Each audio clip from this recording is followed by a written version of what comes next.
40% लाया था, लेकिन वो फेल था कितने नंबर से? 50। अगर 50 और लाया होता तो पास हो जाता। दूसरी सिचुएशन में बहुत मेहनत करके वो 50 ला दिया, 50%, तो पता चला कि भाई ये तो 5 अंक से 40 अंक और ज़्यादा ला दिया है, नहीं भी लाता तो वो पास हो जाता। तो ये 40% के पास 50% आएगा तो माइनस का 10% होगा, और अगर -40 के पास -50 जाएगा तो माइनस का 90 होगा। माइनस माइनस को मैं काट दूंगा, 0 0 काट दूंगा, 1% का वैल्यू 9 आया। लेकिन पूछा क्या है? इस परीक्षा का अधिकतम अंक पूछा है भैया। अधिकतम अंक का मतलब टोटल मार्क्स होता है, 1% बराबर 9, तो 100% बराबर 900। ऑप्शन नंबर डी करो और आगे बढ़ जाओ। नमस्कार, मैं अमल और हम लोग पढ़ रहे हैं परसेंटेज। परसेंटेज में आज हम लोग एक नहीं, दो नहीं, बल्कि 3 टॉपिक को क्लियर करने वाले हैं। जिसमें पहले तो मैं आपको बताया था कल कि बेसिक्स में कुछ क्वेश्चंस बचे हुए हैं, तो 1 या 2 क्वेश्चन मेरे पास बेसिक्स में बचा हुआ है, उसको पहले हम लोग क्लियर करेंगे।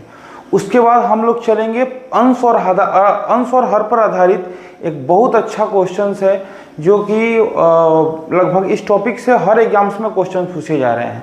और इसके बाद हम लोग लास्ट में पढ़ेंगे परीक्षा एवं भाषा से संबंधित क्वेश्चंस। ठीक है, ये भी जो है ना, ये भी टॉपिक जो है परीक्षा और भाषा से संबंधित, ये भी हर एग्जाम्स में क्वेश्चन पूछे जा रहे हैं। तो हम लोग आज इन तीनों चीज़ों को क्लियर करने वाले हैं। ठीक है, तो अभी जो स्क्रीन पर लगा हुआ है क्वेश्चन, वो क्वेश्चन है आपको बेसिक से रिलेटेड। ठीक है, तो बेसिक से रिलेट करता हुआ हम लोग बहुत क्वेश्चन किए, करीब करीब 30-35 क्वेश्चन किए। 2 क्वेश्चन मेरे को लगा के और करा देना चाहिए। इसमें एक क्वेश्चन आपको स्क्रीन पर दिख रहा होगा, एक संख्या का 2/5 भाग, एक संख्या का 2/5 भाग दूसरी संख्या के 20% के बराबर है, जबकि दूसरी संख्या तीसरी संख्या का 1/3 है। यदि तीसरी संख्या 1200 है तो पहली संख्या का 12.5% का मान क्या होगा? अच्छा क्वेश्चन है। जल्दी ये क्वेश्चन जो है ना, कोई भी क्या करता है कि स्टार्ट करता है स्टार्टिंग से, लेकिन इसमें क्या है कि आपको सीधी सीधी चीज दिख रही है कि एक एडजेक्ट वैल्यू आपको यहाँ पे दिखाया गया है कि यदि तीसरी संख्या जो है वो 1200 है। तीसरी संख्या तो यहाँ फाइंड है ना क्वेश्चन में, ये तो दिया हुआ है 1200। अब मेरे को पहली संख्या निकालनी है और मेरे को दूसरी संख्या निकालनी है।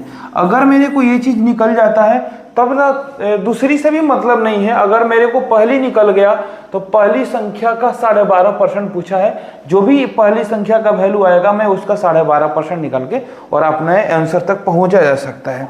तो एक काम कीजिए, ये तीसरी संख्या जब 1200 दिया है तो यहाँ से हम डायरेक्ट तो यहाँ पहुँचेंगे नहीं। क्यों? क्योंकि यहाँ पे जो पहली संख्या या एक संख्या है वो दूसरी संख्या से रिलेट कर रहा है। बात समझ रहे हैं ना? तो मेरे को दूसरी पहले पता होनी चाहिए, तभी मैं पहला को निकाल सकता हूँ। तो यहाँ पे पढ़िए क्या बोला है, दूसरी संख्या बोले तो इसको हटाइए। दूसरी संख्या जो है, दूसरी संख्या वो क्या है? तीसरी संख्या का 1/3 है। तीसरी संख्या है कितना? 1200। 1200 का 1/3 कितना होता है? आप बोलेंगे सर 400 होता है। यानी दूसरी संख्या मेरे को पता चल गया कितना है, 400 है। अब मैं पहुंचूंगा पहली संख्या के पास। पढ़ो ये क्या लिखा हुआ है, यदि एक संख्या बोले तो पहली संख्या का मतलब गुना 2/5 भाग दूसरी संख्या के 20% के बराबर है। दूसरी संख्या 400 है, 400 का 10% 40, 20% 80, यानी कि 80 के बराबर है, ऐसा क्वेश्चन में बोला हुआ है। तो 2 से 80 को मैं काटूंगा 40 बार में, 40 पंजे कितना निकल के आ गया? पहली संख्या = 200। अब बताओ मेरे से पूछा क्या है? पहली संख्या नहीं पूछा, पहली संख्या का 12.5% पूछा है। 12.5% का फ्रैक्शन वैल्यू कितना होता है? 1/8 होता है। ये आपको याद होनी चाहिए। तो इसका 1/8 भाग निकाल दो, यानी 8 से भागा दे दो। 8 से भागा देंगे तो 25 वाट है 200। Option number B 25। क्लियर है? तो इस क्वेश्चन, ऐसा क्वेश्चन जब भी आपको मिलेगा, आपको ये देखना है कि मेरे को सबसे या तो मेरे को ये देखना है कि कौन सी संख्या है जिसको मैं सबसे क्लोजेस्ट निकाल सकता हूँ, और अगर नहीं दिया है वैसा चीज तो आपको एक फाइनल ही दे देगा। एक संख्या आपको फाइनल ही दे देगा, और जब एक संख्या फाइनल दे देगा तो मैं यहाँ से पीछे की तरफ चल के मैं सारा संख्या को निकाल सकता हूँ।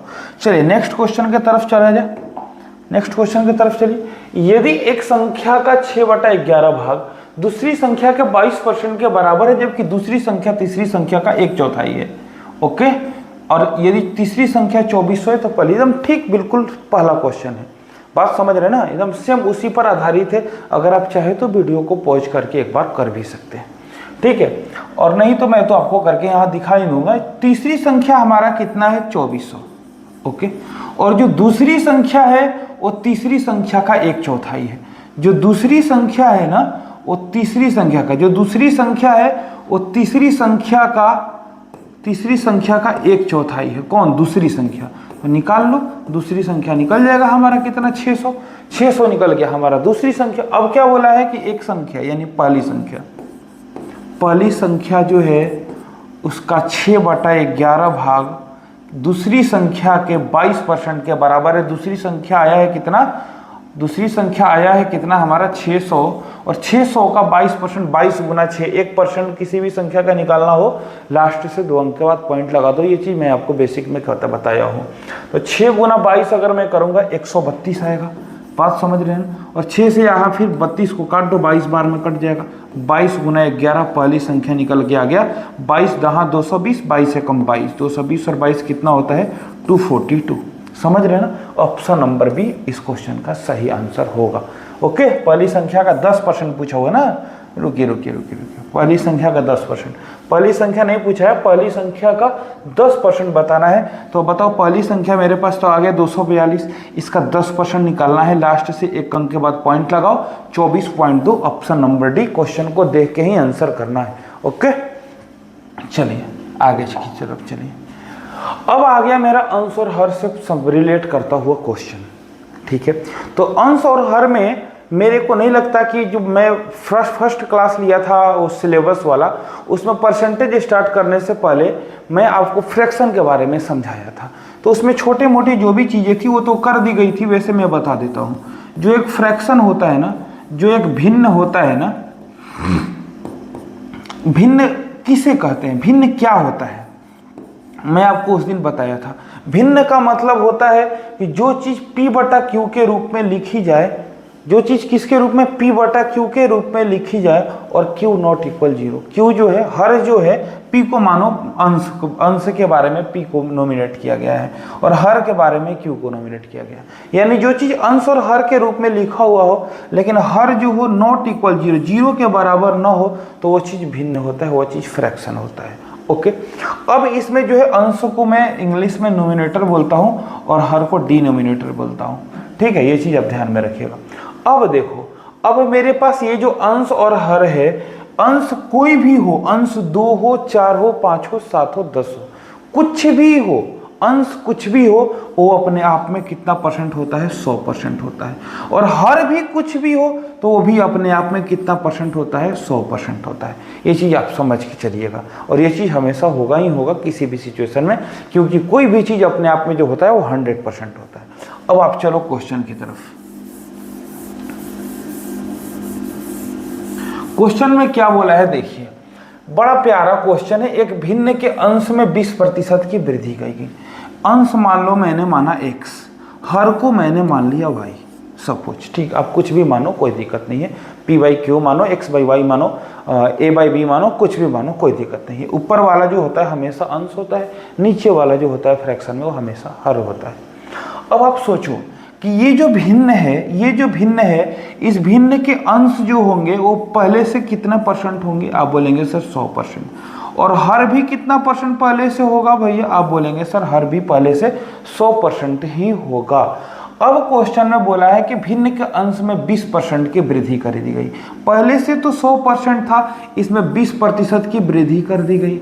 मैंने भी कर दिया 20% की वृद्धि, प्लस 20% कर दिया।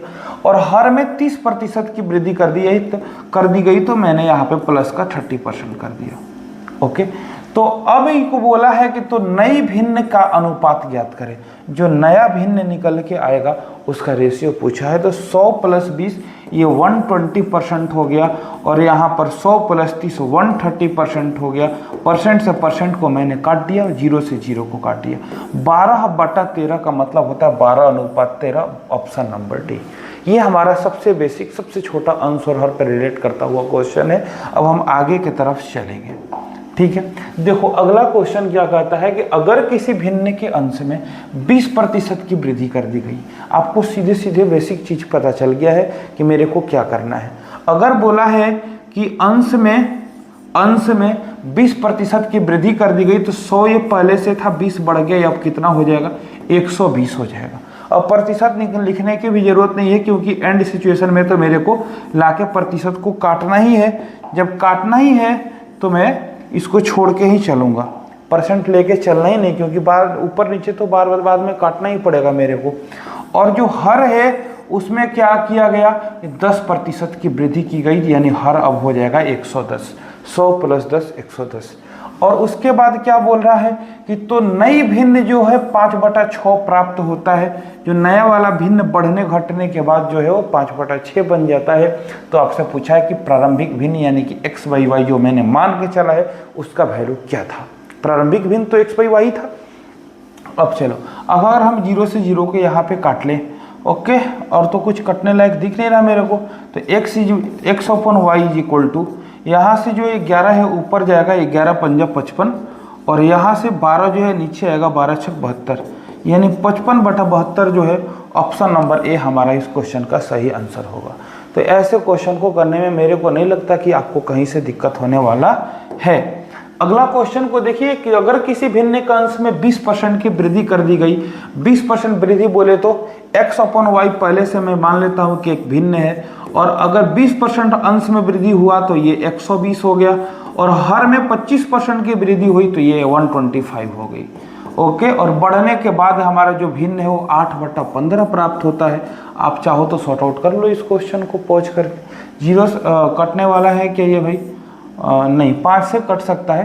5 दूनी 10, 2 बचा 20 हुआ, 5 चौक 20, 24 से, और 5 से 5 दूनी 10, 5 पंजे 25, ओके। अब ये भी कट सकता है आपस में, ये भी कट सकता है, बराबर में नीचे नीचे कटता है, ऊपर ऊपर कटता है, ध्यान रखिएगा। तो 5 × 3 = 15, 5 पंजे 25 कट सकता है, और ये 8 से इस 24 को मैंने काट दिया 3 बार में, ओके। तो x/y = क्या बचा, देखो जो बचा हुआ हमारा प्रारंभिक भिन्न था, यानी x/y का वैल्यू था। x/y जो मैंने माना है वो प्रारंभिक भिन्न को ही माना है। तो अब मेरे को बताओ, इधर से यहाँ पहुँचा दो, 5 ऊपर पहुँच गया, और ये वाला चीज़ नीचे आएगा, 3 × 3 = 9 नीचे आ गया, यानी कि जो प्रारंभिक भिन्न था 5/9 था। ऑप्शन नंबर ए को लगाओ और आगे बढ़ जाओ। अब चलिए 5/9, ठीक है। नेक्स्ट क्वेश्चन के तरफ चलिए। अगर किसी भिन्न के अंश में 200% की वृद्धि कर दी गई, देखिए यहाँ पे लोग फंस जाते हैं, सब कुछ सही चलता है, लोग यहीं पे आके फंस जाते हैं। क्यों मैं बताता हूँ। x/y मैंने माना कि प्रारंभिक भिन्न है, ऐसा मैंने माना। ये अपने आप में कितना परसेंट है? 100%, 200% की वृद्धि कर दी गई। गलती से लोग क्या करते हैं कि यहाँ पे 200% ही लिख देते हैं, लेकिन नहीं भैया, मैं आपको पहले एक चीज़ बताया हूँ कि कोई भी भिन्न अपने आप में पहले से ही 100% होता है।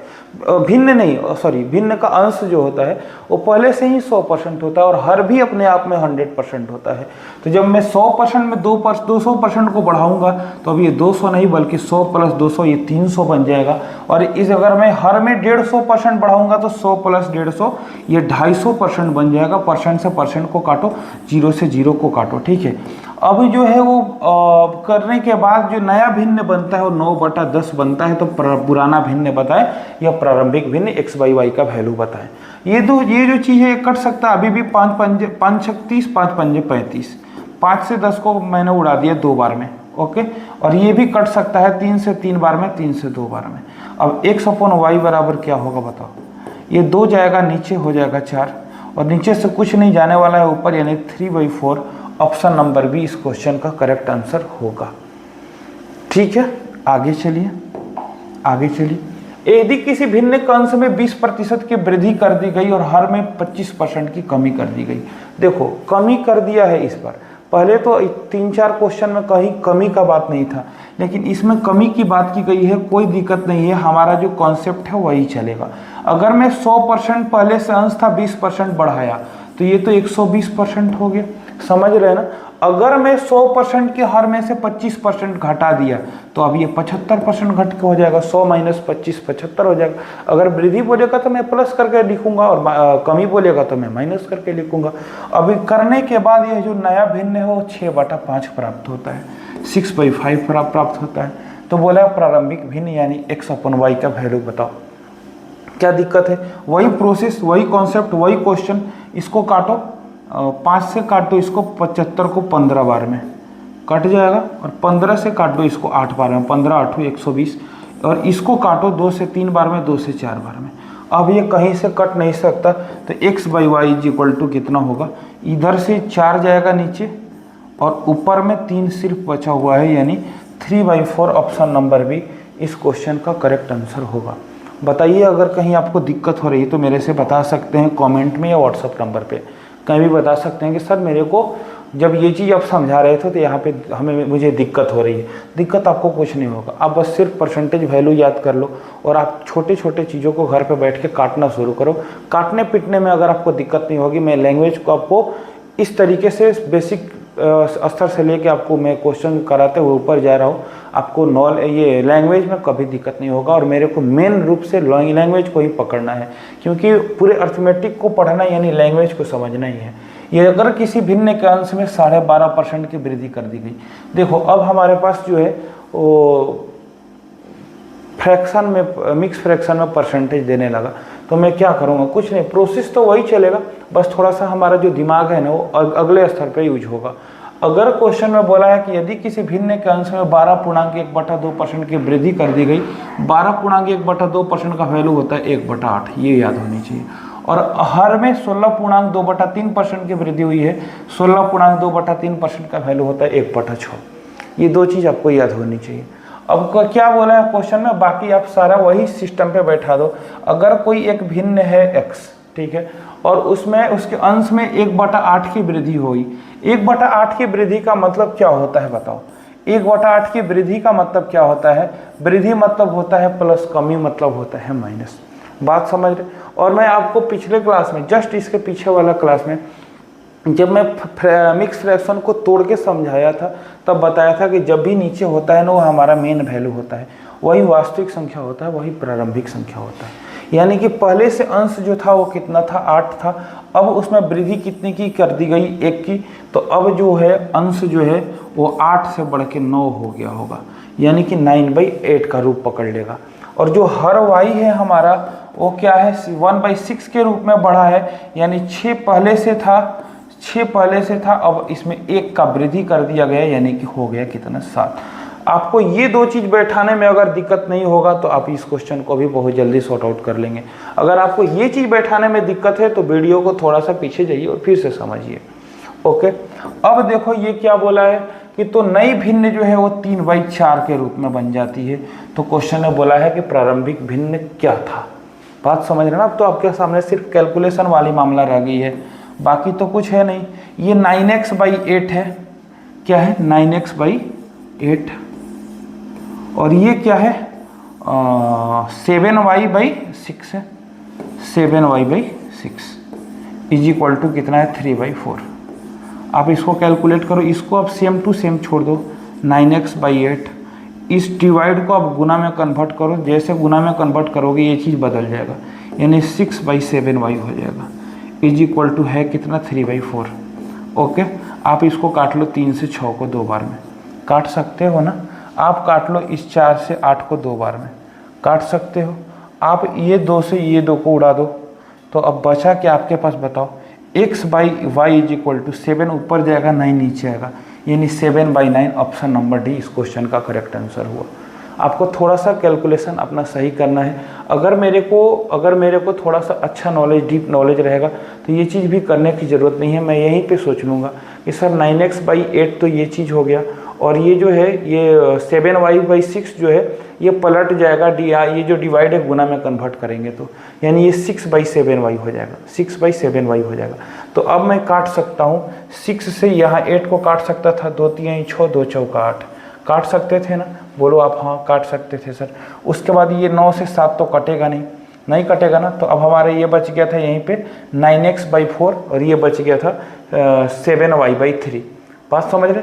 तो अब मैं क्या करूँगा, अब यहाँ से डायरेक्ट मैं इस चीज़ को लिख के, ये चीज़ नहीं लिख के डायरेक्ट यहाँ से लिख के मैं कैलकुलेट कर लेता, हमारा आंसर आ जाता। अगर आप थोड़ा सा और भी डीप नॉलेज रखते हैं तो ये चीज़ भी ना करके यहीं पे पहला दूसरा तीसरा चौथा को समझ के कि कौन किससे कटता है, हम यहाँ से भी क्वेश्चन को सॉर्ट आउट कर सकते थे। ठीक है, आगे चलिए। नेक्स्ट क्वेश्चन की तरफ चलिए। सेम बिल्कुल मैंने वैसा ही क्वेश्चन लगाया है जैसा कि पहला कराया हुआ है, ठीक है, लेकिन थोड़ा सा इसमें वही है कि फ्रैक्शन चेंज है। 12.1/2% का वैल्यू होता है 1/8। 16.2/3 का वैल्यू होता है 1/3, 6। ओके, अब बोला है, यहाँ पे बोला है कि वृद्धि कर दी गई, यहाँ पे बोला है घटा दी गई, कमी कर दी गई। कुछ नहीं करना है, सेम वही प्रोसेस है। पहले से मान लो एक्स रखा हुआ आपके पास, पहले से आपके पास एक्स रखा हुआ है, ये तो मेरे को पता है। अगर मैं बोलूँ कि वृद्धि किया गया है, 8 से 1 का वृद्धि हुआ है, तो आप डायरेक्ट बोलेंगे कि नहीं बोलेंगे सर कि 9x/8 हो जाएगा अंश? बोलेंगे ना सर, 8 से बढ़ के 1 9 हो गया, और यहाँ पे 6 से 1 घट के 5y/6 हो गया। 6 से 1 घट के 5 हो गया। मैं कुछ नया नहीं कर रहा हूँ, मैं सेम वही चीज़ कर रहा हूँ जो कि आपको करना चाहिए और पीछे आप किए हुए हैं। इज इक्वल टू किसके बराबर है? आप बोलेंगे सर 3/4 के बराबर है। बोल सकते कि नहीं बोल सकते? बोल सकते हैं। तो ये जो है हमारा 9x/8, 9x/8, और ये जो डिवाइड है इसको मैं कन्वर्ट कर दिया गुना में, तो ये जो चीज़ है पलट जाएगा और 6/5y हो जाएगा। कितना हो जाएगा? 6/5y हो जाएगा। इज इक्वल टू कितना है? 3/4। ठीक है, अगर मैं बोलूँ कि इस 3 से इस 9 को काट दिया है, तो आप बोलेंगे बिल्कुल सर काट सकते थे। अब मैं वहाँ ना काट के यहाँ भी चीज़ों को 3 बार में काट सकता था। समझ पा रहे हैं कि नहीं समझ पा रहे हैं? जैसा कि मैं अभी बताया हूँ कैसे यहाँ पे मैं सॉर्ट आउट करूँगा। अब मैं क्या करता हूँ, 4 से ये 8 कट जाएगा 2 बार में। आप यहाँ भी 4 से 8 को काट सकते थे, कितना बार में? 2 बार में। क्लियर है मामला? अब देखो, क्योंकि ये तो सामने ही आने वाला है ना, ये जो है ये 3/4 के सामने आने वाला है 9x/8, तो इसको मैं यहाँ से सॉर्ट आउट कर सकता हूँ। अब मेरे पास कटने वाला कुछ बचा है कि नहीं बचा है? नहीं बचा है। तो मैं ऐसा बोलूँगा कि x/y इज इक्वल टू ऊपर क्या किया जाएगा? 2 पंजे 10 जाएगा। अब देखो यहाँ पे ऊपर जाने वाला क्या है? ये नीचे से ऊपर जाएगा, और ये जो चीज़ है डिवाइड करने पर नीचे आ जाएगा, यानी ये दोनों आपस में गुना होगा। समझ रहे हैं ना? यानी कि 2 × 5 करेंगे तो हमारा कितना हो जाएगा? 10 हो जाएगा। ओके, और ऊपर से 3 और 6 हो जाएगा, नीचे 3 × 6 = 18 हो जाएगा।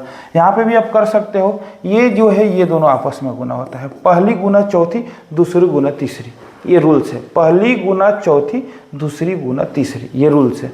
तो मैं अगर यहाँ से डायरेक्ट करता तो 3 × 6 = 18 कर देता, तो ये 18 और 10 आ गया, यानी कि 2 पंजे 10, 2 9 18, 2 9 18, यानी x का वैल्यू 5, y का वैल्यू 9, 5/9, ऑप्शन नंबर डी इस क्वेश्चन का सही आंसर हुआ। मैं चाहूँ तो यहाँ से भी डायरेक्ट सॉर्ट आउट कर सकता हूँ, और मैं चाहूँ तो यहाँ से भी सॉर्ट आउट कर सकता हूँ। बात समझ रहे हैं मेरा? चलो नेक्स्ट क्वेश्चन की तरफ चलिए। जितना ज़्यादा हमारा कैलकुलेशन अच्छा होगा, ये सब क्वेश्चन उतनी जल्दी सॉर्ट आउट हो जाएगी। बाकी इसमें कुछ ज़्यादा दिमाग नहीं लगाना है। अब चलिए, अब जो है अंश और हर पर आधारित जो भी क्वेश्चंस था वो यहाँ पर ख़त्म हुआ। इसमें मेरे को और कुछ भी नहीं लगता कि ज़्यादा आपको बताने की ज़रूरत है। इसमें सिर्फ और सिर्फ आपको परसेंटेज वैल्यू याद रहे और मेरे को कैसे चीज़ों को बैठाना है, ये 2 चीज़ हमें अगर समझ रहे तो ये अंश और हर पर आधारित जो भी क्वेश्चंस होगा वो आपसे कभी नहीं छूट सकता है। अगर आपको अंश और हर पढ़ने के बाद और भी क्वेश्चंस की ज़रूरत है तो या तो मैं पीडीएफ में करके डाल दूंगा, नहीं तो आप कोई और सेट प्रैक्टिस को उठा के, आजकल सारे एग्जाम्स में पूछे जा रहे हैं अंश और हर से भी रिलेट करता हुआ क्वेश्चन, तो कहीं से आप क्वेश्चन उठाइए और सॉर्ट आउट कीजिए, आपसे ज़रूर होगा। ठीक है, चलिए आइए अब हम लोग पढ़ेंगे एग्जाम से रिलेटेड और भाषा से रिलेटेड प्रश्न। इसमें जो है मैं आपको थोड़ा सा एक चीज़ की जानकारी दे देना चाहता हूँ कि अगर मान लो कि एक परीक्षा हो रहा है, अगर एक परीक्षा हो रहा है और ये परीक्षा जो है वो इसका अधिकतम अंक जो है 500 है। कितना है? 500, यानी इसको अधिकतम अंक भी बोल सकते हैं और परीक्षा का पूर्णांक भी बोल सकते हैं। टोटल नंबर, समझ रहे हैं ना? टोटल नंबर को पूर्णांक भी बोल सकते हैं और अधिकतम अंक भी बोल सकते हैं। दोनों हिंदी लैंग्वेज का यूज होता है आपका इस टाइप के प्रश्न में जो आपसे पूछे जाते हैं। जो अगर मान लो कि हमारा परीक्षा का पूर्णांक 500 है या टोटल मार्क्स 500 है, तो बताओ ये जो टोटल मार्क्स होगा ये अपने आप में कितना % होगा? आप बोलेंगे सर दुनिया का सारा चीज़ तो अपने आप में 100% होता है, ये भी उतना ही होनी चाहिए। तो 100% का वैल्यू अगर 500 है तो मैं आपसे पूछूं कि अगर इस एग्जाम का 1% का वैल्यू निकालना हो तो आप क्या करेंगे? आप बोलेंगे सर 00 से 00 काट के, और मैं ऐसा बताऊंगा कि 1% का वैल्यू कितना है? 5 है। समझ रहे हैं? अगर मान लो कि कोई एग्जाम 650 अंक का है, यानी टोटल मार्क्स इस एग्जाम का कितना है? 650 अंक का है, तो ये अंक अपने आप में टोटल कितना परसेंट होगा? टोटल मार्क्स 100% होगा। अगर मैं पूछूं कि 1% का वैल्यू इसमें निकालना हो तो आप क्या बोलेंगे? आप बोलेंगे सर 10% का वैल्यू 6.500 काटने के बाद बचा हुआ है, अगर 1% निकालना हो तो यहाँ से 0 काट के यहाँ पॉइंट लगा देंगे, यानी कि 1% का वैल्यू रिप्रेजेंट करने लगेगा 6.5 अंक को।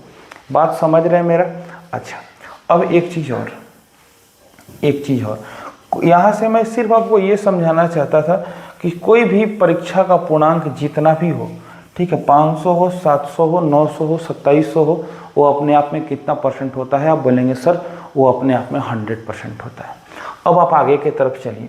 अगर मैं बोलूँ कि 500 अंक का एग्जाम है, 500 अंक का एग्जाम है, टोटल मार्क्स 500, ठीक है, और कोई विद्यार्थी जो है 30% पर पास होता है। कितने पर पास होता है? 30% पर पास होता है, तो उसको कितने अंक की जरूरत है पास होने के लिए?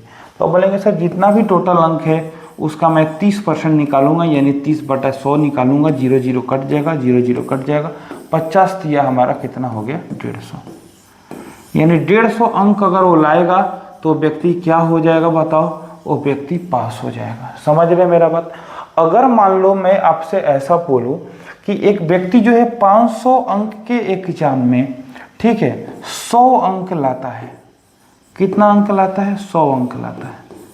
तो बताओ कि अगर 150 पे पासिंग अंक है, अगर 150 पासिंग अंक है तो कितना अंक से फेल हो गया? तो आप बोलेंगे सर 150 अंक लाता तब ना पास होता, वो तो 100 अंक ही लाया है। तो बताइए कि वो तो अगर 100 अंक लाया है तब तो वो पास अंक से 50 अंक कम लाया है, यानी कि वो व्यक्ति जो है या वो जो छात्र है वो 50 अंकों से फेल हो गया। बात समझ रहे हैं? अगर मैं बोलूं कि ये बताइए कि कितना परसेंट अंक से वो फेल हो गया, तब आप क्या करेंगे? तो आप सोचेंगे सर परसेंट लाने के लिए तो पहले मेरे को परसेंट में पहुंचना पड़ेगा। तो परसेंट में पहुंचूंगा कैसे? तो टोटल अंक हमारे पास कितना था? 500 था, और मेरे को ये मेरा टीचर बताया है कि 100% होता है कोई भी मार्क्स टोटल, ठीक है। अब 500 अंक का एग्जाम हो या 5000 अंक का एग्जाम हो, वो अपने आप में कितना परसेंट होगा? 100% होगा। तो 00 से मैं 00 को यहाँ काटूंगा तो 1% का वैल्यू रिप्रेजेंट करने लगेगा 5 को। बात बुझा रही ना? अब कितना भी अंक हो मेरे पास, कितना भी अंक हो, उसको परसेंटेज में कन्वर्ट करना है तो 5 से डिवाइड करना पड़ेगा, क्योंकि 1% का वैल्यू 5 आया है। अगर 600 अंक का एग्जाम रहता,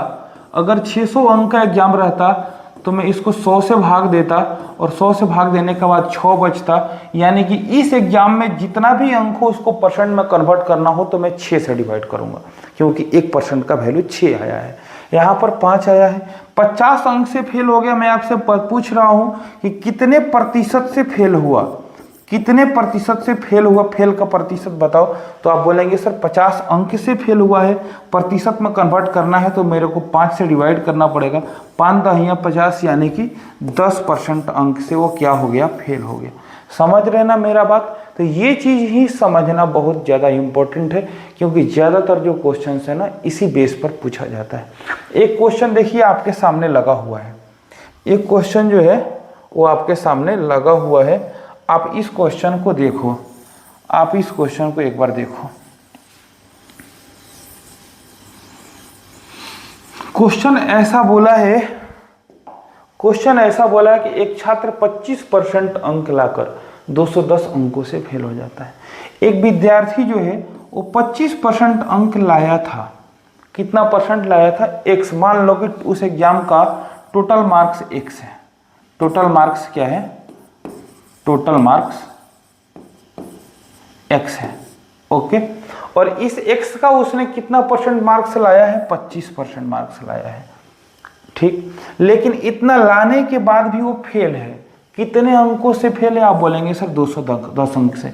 अगर मान लो कि इतना लाने के बाद संख्या जो है, वो जो छात्र है टोटल मार्क्स का 25% लेने के बाद भी और 210 अंक ला दिया होता तो क्या ये फेल होता? आप बोलेंगे सर बिल्कुल नहीं फेल होता, क्योंकि वो 210 अंक से फेल हुआ है। क्यों?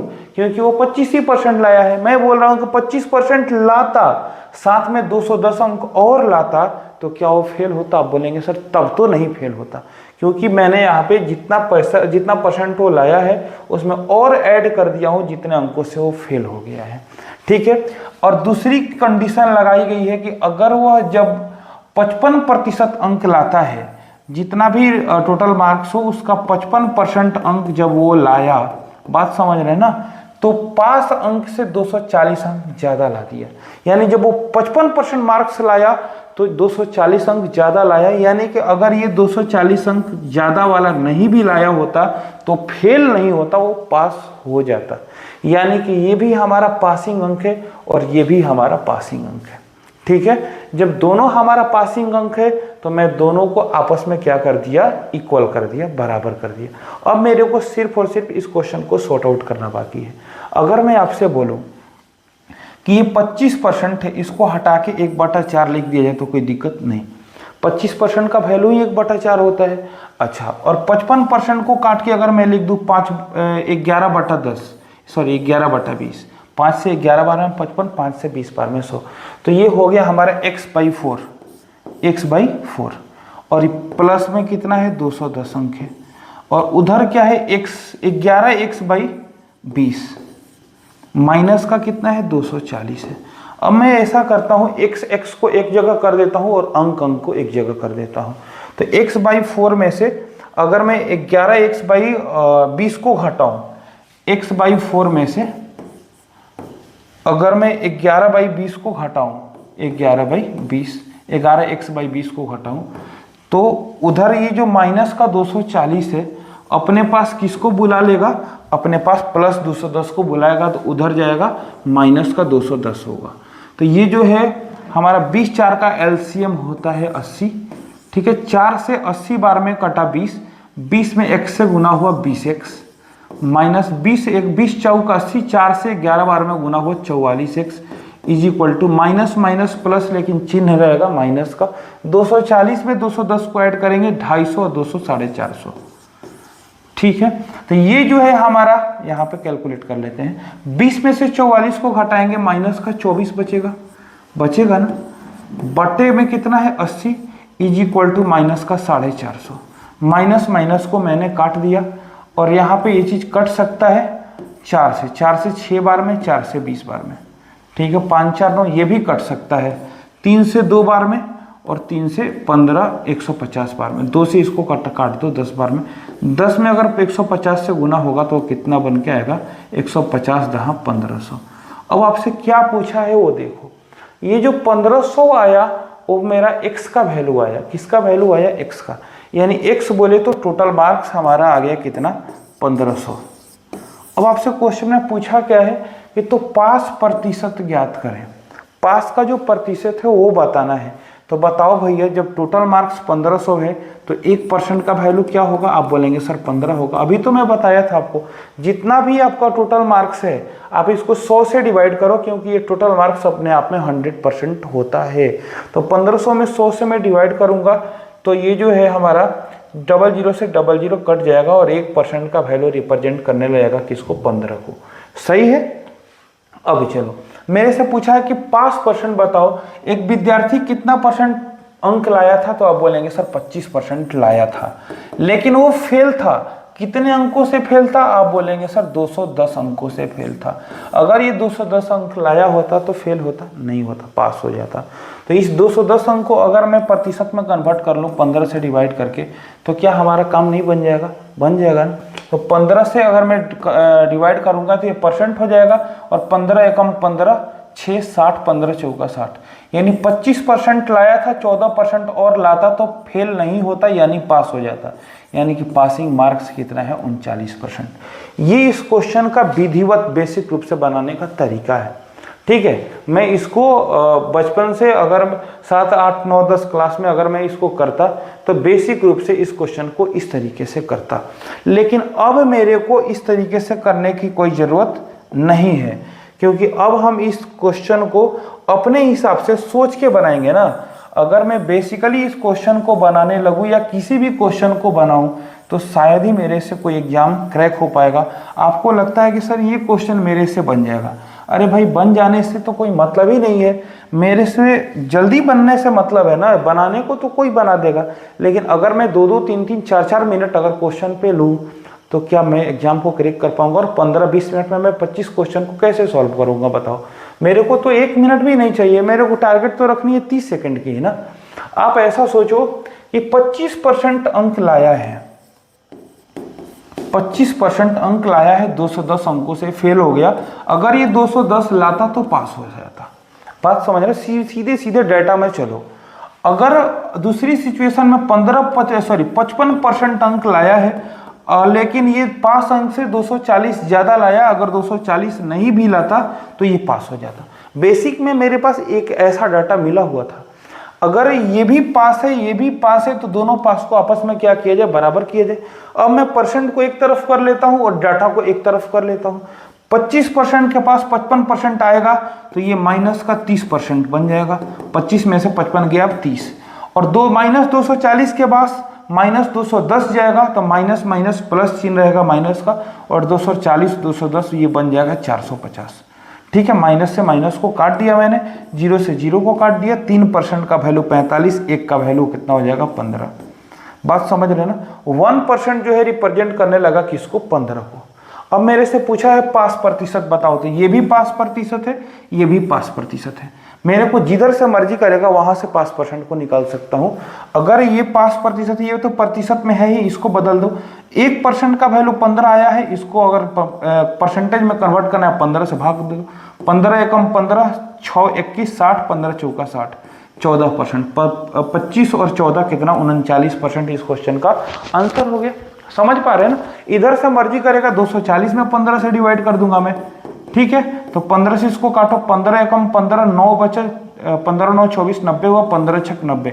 अगर मैं 55% में से 16% घटा के देखूं तब भी मेरा 39% आ जाएगा। तो मैं राइट हैंड साइड या लेफ्ट हैंड साइड कहीं से भी चाहूं तो इस क्वेश्चन का आंसर निकाल सकता हूं और पास प्रतिशत को प्राप्त कर सकता हूं।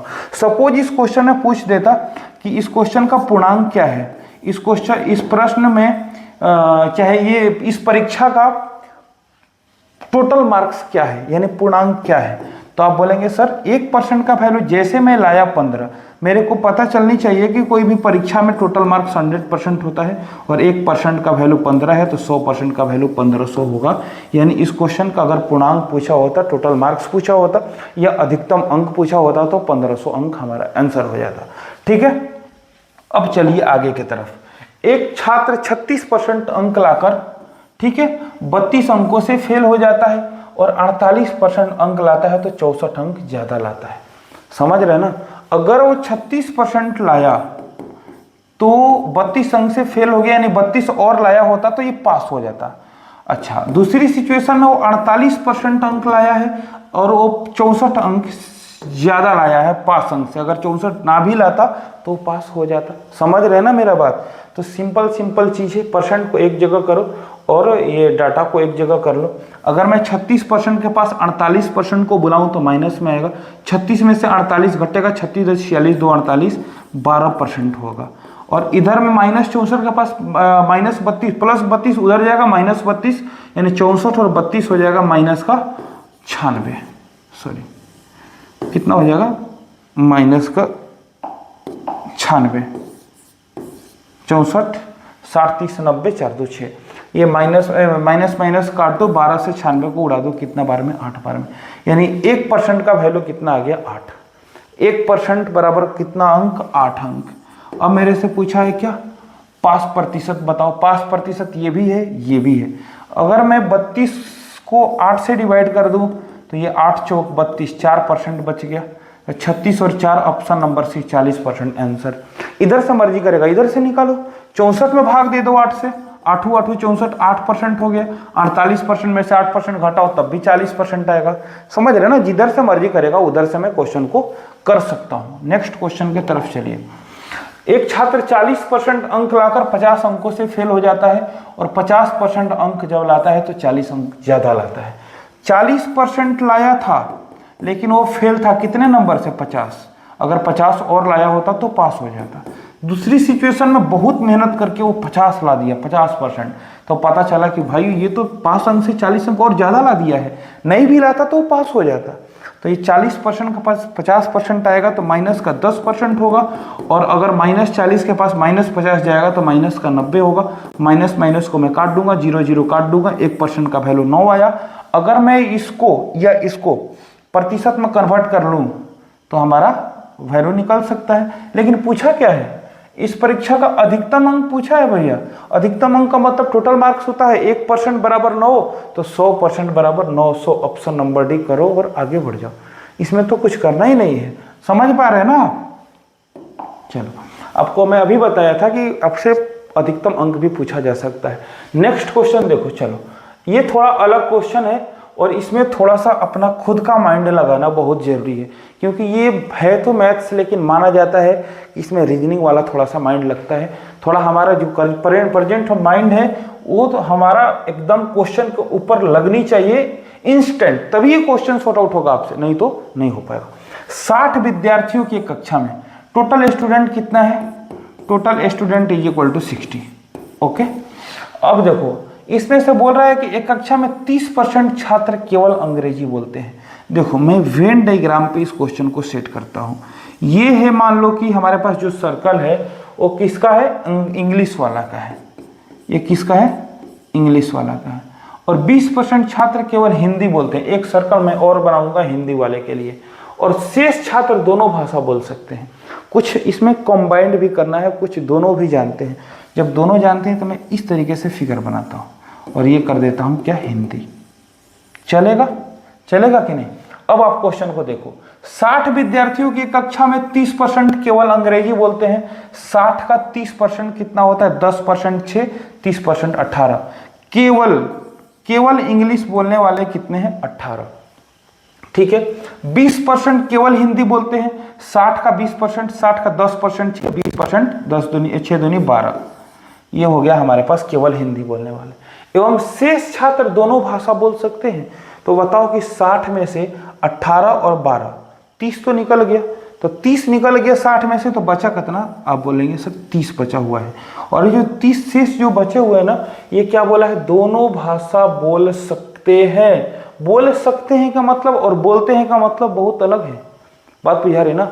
बोल सकते हैं मतलब चलिए ये लोग है जो ये इंग्लिश बोल सकता है टेम्पोररी, या हिंदी बोल सकता है। और एक जो है केवल इंग्लिश बोलते हैं, मतलब वो इंग्लैंड वाले हैं। बात समझ रहे ना? उनको हिंदी आती ही नहीं। और जो हिंदी वाले हैं वो पक्का समझ लो यहाँ इंडिया से, बिहार से हैं। यहाँ के लोगों को बहुत कम इंग्लिश आती है। तो ये सिर्फ वैसे हैं जो सिर्फ हिंदी ही जानते हैं, इंग्लिश से जानते ही नहीं थोड़ा भी।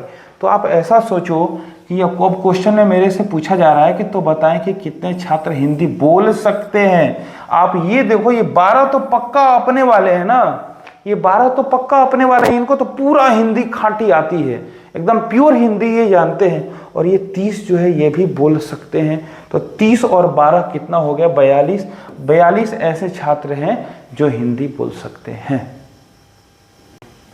ठीक है, नेक्स्ट क्वेश्चन की तरफ चलिए। एक क्रिकेट कैंपस में 100 खिलाड़ी है, उसमें से 20 खिलाड़ी केवल अंग्रेजी बोलते हैं। केवल अंग्रेजी, ठीक है। 100 खिलाड़ी टोटल थे, 20% केवल अंग्रेजी बोलते हैं। यानी कि 100 का 20% कितना होता है? 20। ये केवल इंग्लिश वाले हैं। ये क्या है? केवल इंग्लिश वाले हैं। और 30% खिलाड़ी केवल हिंदी बोलते हैं। 30% जो है 100 का कितना होता है? आप बोलेंगे सर 100 का 30% 30 होता है। एवं शेष खिलाड़ी दोनों भाषा बोल सकते हैं। 30 20 50 खत्म, बचा कितना? आप बोलेंगे 50। अब आपसे क्या पूछा है कि तो बताएं कि कितने खिलाड़ी अंग्रेजी बोल सकते हैं? ये 20 तो पक्का इंग्लिश है, ये 50 बोल सकते हैं। 20 और 50 70 खिलाड़ी अंग्रेजी बोल सकते हैं। करके हम आगे बढ़ जाएंगे। ठीक है। एक परीक्षा में 65% छात्र मैथ्स में पास हुए। ओके, मैथ्स में 30% जो है दोनों विषयों में पास हुए। अब आपको ये सोचना है कि 30% तो दोनों में हुआ है, 65% मैथ में हुआ था। मैथ में कितना कितना हुआ था, मैथ में 65 टोटल में हुआ था। 65 में 30 जो है वो कॉमन वाला है, तो बाकी 65 माइनस 30 जो बचा 35%, उसको उसके बारे में मैं बोलूंगा कि ये केवल मैथ में पास हुए और ये मैथ में पास हुए। तो 35 प्लस 30 टोटल मैथ वाला कितना हो गया 65। और फिजिक्स वाला देखो, फिजिक्स में कितना पास हुआ था टोटल 48, PHY में टोटल 48% पास हुए थे। 48 में जो है 30 जो है कॉमन वाला है, तो बाकी का जो 18% होगा ये ओनली फिजिक्स वाला होगा। बात समझ रहे ना, केवल फिजिक्स में 18 पास हुआ, केवल मैथ में 35 पास हुआ, 30% दोनों में पास हुआ। ये ठीक पीछे वाला का उल्टा क्वेश्चन है। अगर मैं ये चेक करूं तो 30 प्लस 18 फिजिक्स में कितना पास हुए हैं 48, 30 प्लस 35 मैथ में कितने पास हुए हैं 65। अब देखो क्वेश्चन में क्या बोला है, तो कितने परसेंट छात्र दोनों विषयों में फेल हुए। बात समझ रहे ना, देखो ये तो कहीं ना कहीं पास है ना, ये तो बहुत अच्छा पास है, दोनों में पास है, और ये भी कहीं ना कहीं पास है। तो दोनों में से एक विषय में ये पास है, एक विषय में ये पास है, और ये इतने जो है ये 30% ये दोनों में पास है। तो दोनों में फेल वाले कितने हैं भैया, ये पास हुए 35, ये पास हुए 30, 35 प्लस 30 65, 65 प्लस 20 85, 85 में से 2 कम करो 83, यानी 83% जो है ये कहीं ना कहीं पास है, ये कहीं ना कहीं पास है, चाहे एक में हो या दोनों में हो। लेकिन आपसे पूछा है कि दोनों में फेल कितने हैं, तो भैया दोनों में से कहीं ना कहीं पास तो 83% है ना, तो फेल कितने होंगे, तो 100, अगर टोटल छात्र अगर 10 होगा तब भी अपने आप में 100% होगा, अगर टोटल 20 छात्र होगा तब भी अपने आप में 100% होगा, अगर टोटल 50 छात्र होगा तब भी अपने आप में 100% होगा, और 100% छात्र में से 83% अगर पास है तो बचा 17%, ये क्या होगा, ऑप्शन नंबर डी फेल होगा। बात बुझा रही है, लॉजिकली क्वेश्चन है, इस पे मैं थोड़ा सा अपना अगर दिमाग नहीं लगाऊं तो ये क्वेश्चन आपको कहीं से भी फंसा सकता है। ये क्वेश्चन देखो, एक गांव में 60% परिवारों के पास एक गाय है। 60% परिवार ऐसे हैं, 60% परिवार ऐसे हैं जिनके पास गाय है, ठीक है, गाय है 60%, और 30% परिवार ऐसे हैं जिनके पास भैंस है, ठीक है, 30% परिवार ऐसे हैं जिनके पास क्या है, भैंस है, और 15% परिवार ऐसे हैं जिनके पास गाय और भैंस दोनों हैं। तो कॉमन में मैं कितने को डालूंगा, 15% को डालूंगा। अब आप बताइए कि मैं ऐसा पूछूं कि कितने के पास केवल गाय है, आप क्या बोलोगे, सर 60 के पास गाय तो है, भैंस है कि नहीं मेरे को नहीं पता, लेकिन गाय है इनके पास, और 60 में से केवल गाय 15 के पास है, तो बताओ कि ओनली गाय कितने के पास होगा, आप बोलेंगे सर 45 के पास। 45% के पास सिर्फ गाय होगा, और 15 जो है कॉमन वाला है, यानी इसके पास भी गाय है, तो 45 और 15 मिलकर 60 हो गया। और यहाँ 30% के पास भैंस है, 30 में से केवल भैंस कितना होगा, तो मैं आप बोलेंगे सर 30 में से कॉमन वाला 15 है, तो ओनली बोफैलो कितना होगा, 15% होगा। ये जो है ना, ये जो मैं इधर लिख रहा हूँ ये ओनली वाला है, केवल गाय 45, केवल भैंस 15, 15% बोथ यानी कॉमन। तो इन लोगों के पास तो कुछ ना कुछ है, इन लोगों के पास तो कुछ ना कुछ है, या तो गाय ही है, या तो भैंस ही, या तो दोनों है। तो कितने परिवार ऐसे हैं जिनके पास गाय और भैंस, एक भी गाय और एक भी भैंस नहीं है, अगर गांव में कुल 96 परिवार हो। बात बुझा रही है। आप मेरे को एक बात बताओ कि टोटल 96 परिवार हैं, कितने 96 परिवार हैं, टोटल कितने परिवार है, 96 परिवार हैं, इसमें से 45 प्लस 15, 45 प्लस 50 10 60, 60 और 15 75, 75 के पास तो कुछ ना कुछ है भैया, तो कितने के पास नहीं है सर, अब 100 में से 100% में से 75% के पास अगर कुछ ना कुछ है, तो इसमें से 25% ऐसे हैं जिनके पास कुछ नहीं है, तो 25% परिवार बोले तो 25/100, ठीक है, 25% का मतलब होता है 25/100 बोले तो 1/4, बात समझ रहे हैं, 1/4, 4 से इसको काटो 24 बार में, यानी 24 परिवार ऐसे हैं, ऑप्शन नंबर सी, 24 परिवार ऐसे हैं जिनके पास एक भी गाय और एक भी भैंस नहीं है, ये बिना जानवर के हैं। बात समझ पा रहे ना, तो मैं यहाँ से ये जो गाय भैंस का क्वेश्चन है, आप ये मत सोचो कि गाय भैंस का क्वेश्चन और अलग क्वेश्चन है, ये भी आपको जो भाषा वाला क्वेश्चन था ना उसी पे रिलेट करता हुआ क्वेश्चन है, इसलिए मैं इसको यहाँ पे करवा दिया हूँ, और ये क्वेश्चन बार बार पूछा भी जाता है। ठीक है दोस्तों, कल हम लोग अब नए टॉपिक के साथ चलेंगे। कल हम लोग अगर में भी हो सकता है, जो भी या तो चुनाव से रिलेट करता हुआ, या तो आय वृद्धि पर आधारित प्रश्न, या हम इंक्रीजमेंट डिक्रीजमेंट भी पढ़ सकते हैं, सक्सेसिव को पढ़ सकते हैं। तो जो भी होगा कल देखा जाएगा। आज के लिए बस इतना ही, मिलते हैं अगले वीडियो में, तब तक के लिए टेक केयर, बाय बाय।